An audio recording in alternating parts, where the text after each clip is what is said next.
Sometimes, the space between two people feels like a canyon, silent, wide, impossible to cross.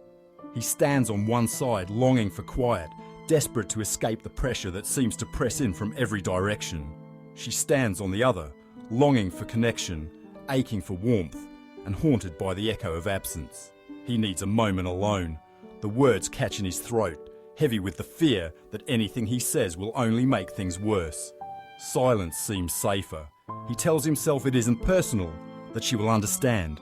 Yet as he withdraws, closing not just the door to the room, but the door within himself, he wonders if he's truly protecting himself or shutting out the possibility of being understood.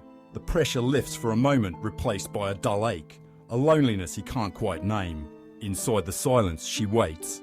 Every time he retreats, she feels herself becoming invisible, her heart closing off a little more, bracing against disappointment. The space between them feels colder, wider.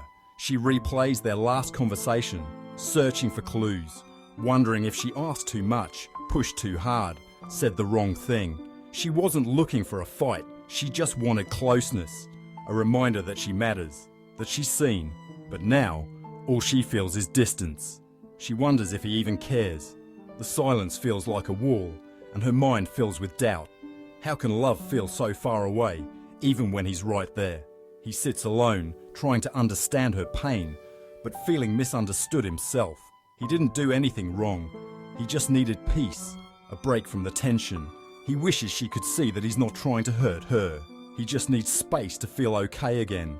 But the more she reaches for him, the more he pulls away, feeling himself disappear, as if by instinct.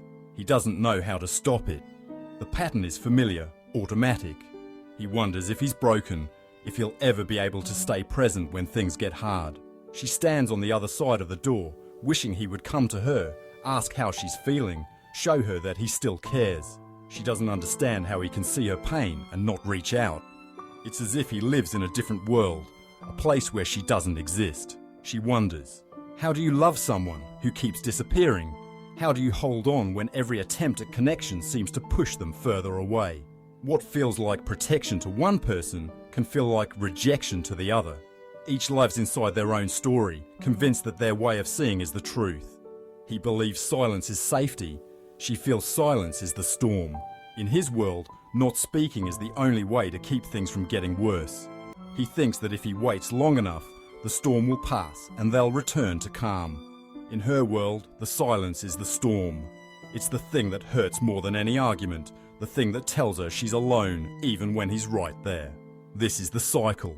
One pulls away to feel safe, the other reaches out, afraid of losing the connection.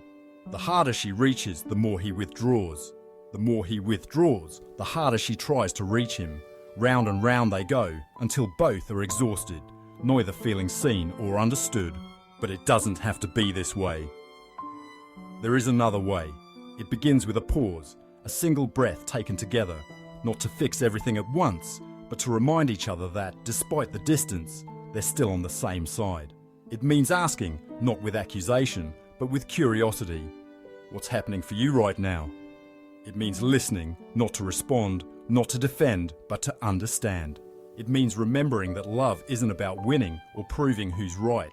It's about meeting over and over in the space between two hearts. This meeting place is not always easy to find.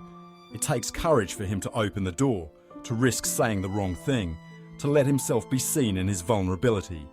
It takes courage for her to soften her reach, to trust that she is worthy of love and closeness even when she feels invisible.